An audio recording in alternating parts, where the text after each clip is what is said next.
my dudes and dudettes. I'm still off script, man. I was last two videos were about like some feelings and some stuff, right? And it's funny, today I had a very strong, coherent monologue happen in my head. And as I was walking in the house, I was eating, I remember, and for some reason, like uh, a family member popped in my head. And what happened was I realized the differences that me and him have. Like right now, we don't hang out. I don't feel any remorse.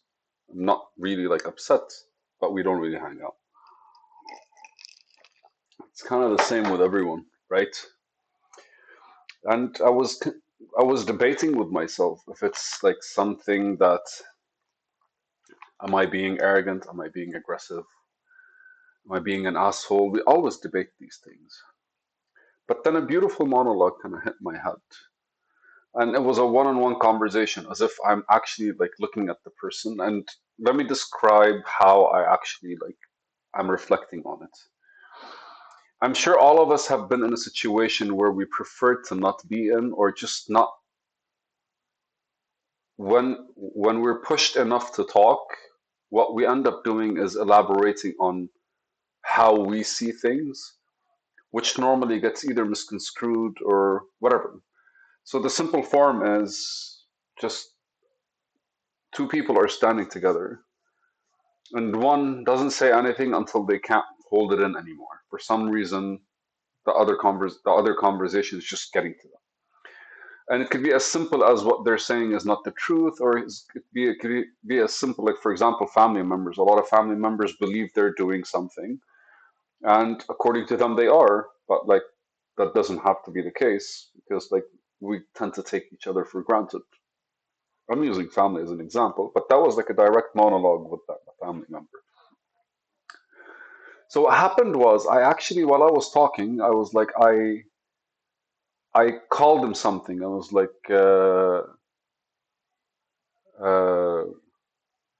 why would I listen to anything from a spoiled brat?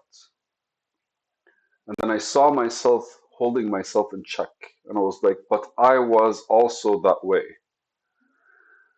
And then I answered, what changed? And then I started realizing every time, like while I'm having this conversation, it's like, when you're saying something and your mind kind of like is repeating something in your head. So I started basically realizing every time I kind of like approached one family member and I was met with them interacting with me exactly how I was, not how I am right now. And funny enough, these interactions bring it out. And then I got like I continued with the monologue, and right now I'm literally just 5 seconds before this video. I was like, "Fuck, what do I want to do? I want to think about it out loud. Thought I came to do a video." So what happened was the first one was like one of those arrogant statements, and I held myself in check. It's like you can't call anyone fucking spoiled. It really doesn't. You can't. You're probably right, but you can't because that's me having an opinion. That's me judging them and all that good stuff. And I focused on the word judgment. What happened afterwards was I actually processed as I was going through the monologue. I started realizing how my tone started shifting from like, no, I'm not really upset, but I noticed as I was talking, and again, remember the monologue was me explaining why we don't really have a relationship the way we did back then, and why I have changed, or I got fed up of having that kind of relationship. I wanted something new, but they weren't able to handle it. They were stuck in their way. And again, like I'm not saying they're stuck in their way, but the way I described it was I genuinely I genuinely moved forward and started attempting to change. But every single time I came, not to change, I attempted to do things differently because change is a byproduct, right? And so I attempted to do things differently. But anytime I met them, I was always met with how they saw me instead of how I am right now. it was not that interaction with what's new with you and how are you doing, because everyone kind of like forms a certain image of other people, and that's how we actually like build closeness structure. You get comfortable with something, and that's not really trust, is it? Because trust is an actual connection that regardless of how you are, I trust you, I love you, and we're going to basically like figure out a way. Why? Because that is the strength of the bond. But when you create an image, what happens is kind of like create that floatiness, because there's always that central approach. Anytime you're trying to do something else, you're always being brought down to the image. And it's not like they're doing it on purpose, but in a way, it's their own judgment of you that they're interacting with. And then I was like, these are the people I grew up with, though. So the monologue was like, but for the longest time, I was like that. And we were not able to build any fucking form of connection. And then I realized that I became the guy I was because of them, and they became the people they are because of me as well. Because each one of us kind of like created that image on the global scale of each one of ourselves. And in a weird way, kind of all of us assumed that's how everyone is, or at the very least, each one of us created a picture in their head of the other people based on their interactions with each other and with you. So that developed into a standard among all of us, which brings that feeling of nostalgia. So when you have changed, or when you have like started approaching things differently, what effectively you're doing is you're challenging their change. Because if your image is changing, that means every other person around them actually has like a slightly different image. Effectively, like you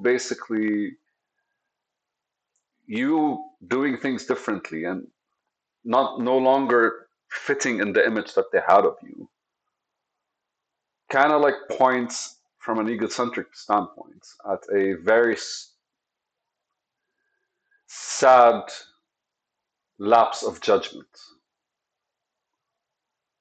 because you standardize something that can't be standardized, right? We're not a table that's going to look the same over the course of 50, 20 years. Even fucking tables don't look the same, right? But like, no, when it comes to human beings, there's a lot more profound depth to us. And the first thing that popped to my mind is that like we really are created as an environment, or as that kind of like social structure. And I turned out to be the way I was until I was on my own because of the people around me, right? And it's not their responsibility, because like it's nobody's responsibility. It's really just like you have to like survive until you can make your own decisions and you can figure stuff out. And that survival sometimes sticks with you, like that vibe of survival, depending on what kind of survival. Like I would much rather, nah, I can't say anything about survival. It's fucked up, right? But anyways, so anytime I did something different, I was brought back to who I was, because they always interacted with that side of me. And my lack of awareness, or at the very least, my lack of patience, let's say, was not able to connect with them differently, or at the very least, was not mature enough to create that connection. Again, I'm not really sure if that matters. I'm not saying no to family, but I'm just saying, like, family will always be family. But it doesn't really mean you actually have to like them, be close to them, or any of that shit. It doesn't mean any of that crap. And I genuinely believe their existence is just to kind of like highlight all the experiences at the time where you weren't really aware of them. That turned out to be a lot more powerful than I thought. It's because like you were in a vulnerable state when you were growing up, and family basically helps you survive. It doesn't fucking matter. Like they're the reason you made it to 18 or 15 or 13 or 20, whatever, whatever that stage is. But when you step on your own, that's a that's the primal experience or primary experience that you get to reflect on. And I think that's beautiful, right? Like even when you're kind of like not cool with people, it doesn't really have to be just it doesn't really have to be anything more than that.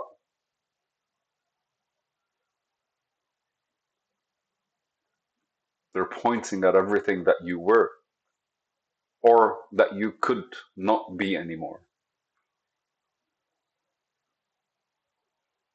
Isn't that the best way to go? It's a video. Woo!